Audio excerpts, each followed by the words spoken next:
To start off with, yes, I did get more cameras, one I installed right above the shed, so it looks like I've got the whole area covered. I want to say that my sister and Bill, as well as my nephews, have learned from this whole ordeal, but that's not entirely the case, especially for my eldest nephew, who just couldn't let go of wanting revenge on me, and he stupidly tried to get it. Here's what happened. To recap, as many previous readers know, my nephew stole a load of cans from my shed after breaking into it and cashed them in at the bottle drop for about $200. My sister and Bill acted like I was an asshole for wanting the money back for the cans and damages. I ended up pressing charges because they refused to pay, and things turned pretty ugly. I filed a small claims lawsuit, and they had to pay me back for the cost of damages, theft, emotional damages for constant harassment, and the cost of the lawsuit itself, all adding up to $500, which finally made my sister and Bill raise a white flag and actually start parenting their kids. My nephews got all of their privileges taken away, and were forced by a judge to work community service, which they hated, and had to be forced just to complete. They didn't get more than 100 hours each because I'd been repaid by their parents when we settled out of court,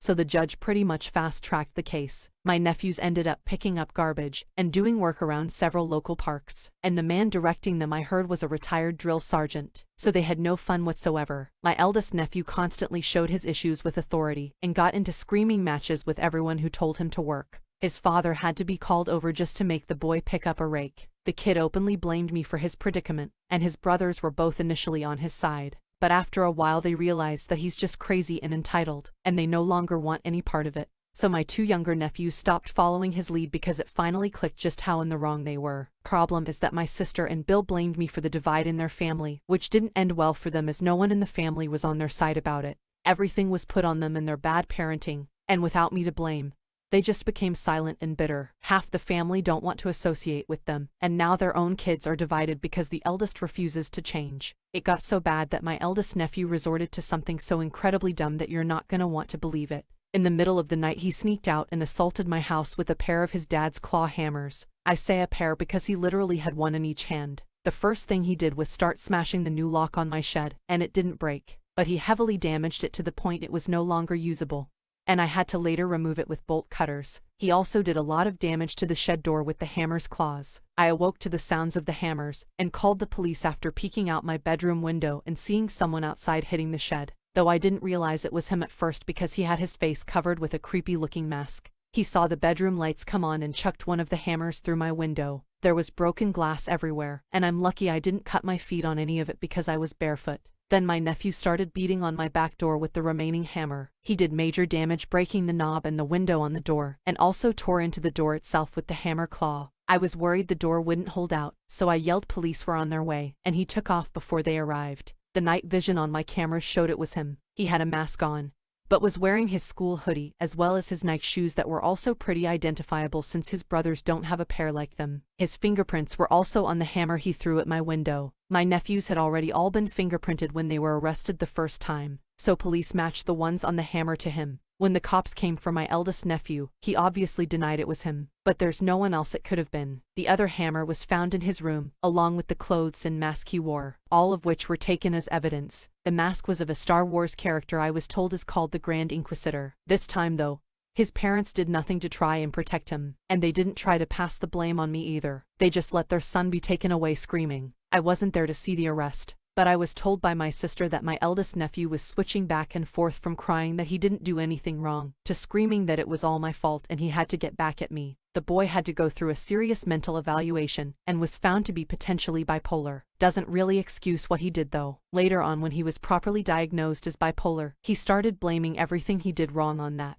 and acted like he should be vilified just for getting treatment for it. But he ended up having a month-long stint in juvenile hall. They got my nephew properly medicated, and he pleaded guilty to forego court again in exchange for more community service and mandatory counseling, as well as probation this time. His dad came to my house and personally replaced the broken window and door, though he barely said a word to me while doing it. My two younger nephews are still excluding their older brother from pretty much everything, and he still hasn't apologized for attacking my home either. He's also unfortunately repeating a school year because of how badly his grades tanked, which his parents are still very unhappy about. My two younger nephews dropped by on their own in July to personally apologize to me. They said that they always just followed their brother's lead, and he made everything they were doing seem so fun. But the punishments for the crimes are not worth the kind of fun they were having. and they don't want anything to do with it anymore. They want their fun uncle back and asked if we could start over. I said we can, but they'll have to earn back my trust, which they happily agreed to. My eldest nephew had his 17th birthday a few months ago and basically got nothing, not even a cake. It was part of his punishment for what he'd done. I can only imagine how much money he's cost his parents in the past year alone.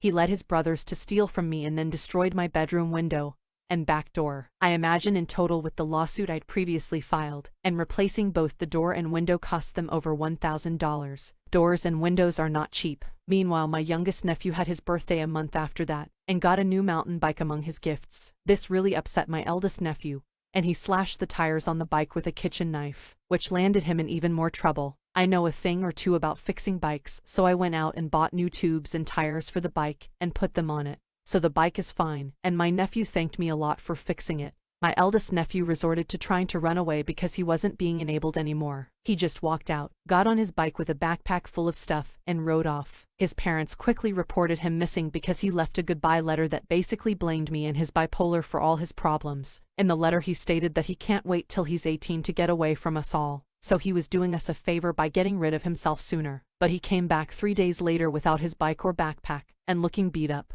He wouldn't tell anyone what happened. We still don't know, but he was chewed out for continuously using me as a scapegoat for his personal issues, because blaming me was the first thing he did after he got back. I didn't make him steal from me. I didn't make him attack my house. I didn't make him run away. That was all him, and he nearly ended up back in juvie for running off because he violated his probation. But he got off easy somehow. Currently he spends his days pretty much in his room when not in school, or doing chores, or going to counseling. He finished his community service, but his probation will last till he's 18. He got some lenience for being diagnosed as bipolar, but it couldn't get him off the hook. And believe me, he tried many times. Once they told him what was wrong with him, it became his excuse for everything. But plenty of people go their whole lives with that same mental condition, and never do the kinds of things he did. I've been mending things with my 2 younger nephews, but I don't want to be around the eldest at all. And the feeling is clearly mutual on his part. I've only seen him once in person the past few months, and he glared at me with more hate than I've ever seen from anyone before stomping away. He can't paint me as the villain anymore without being called out on it, so there isn't much he can do other than just try and get through this. For the most part, he's totally shut down since school started.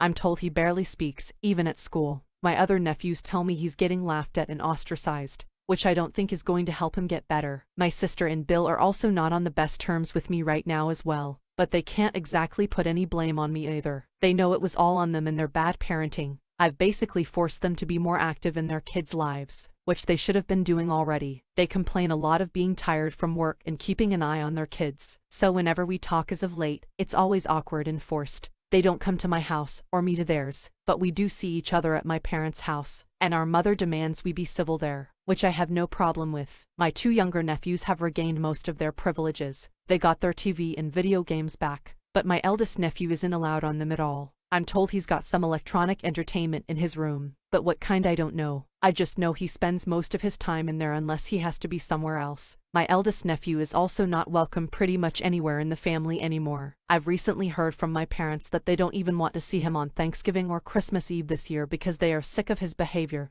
and petty thievery. I guess I can understand that, but even I feel it's a bit harsh. My sister and Bill do as well because they are threatening to boycott if he can't come to either holiday. I can't stand that kid, and would not want him in my house either, so I can understand why they've made that decision. But I don't think excluding him from everything and everyone is gonna make him better. It's gonna take a long time for my eldest nephew to mend bridges, if they can even be mended at all, the way things stand.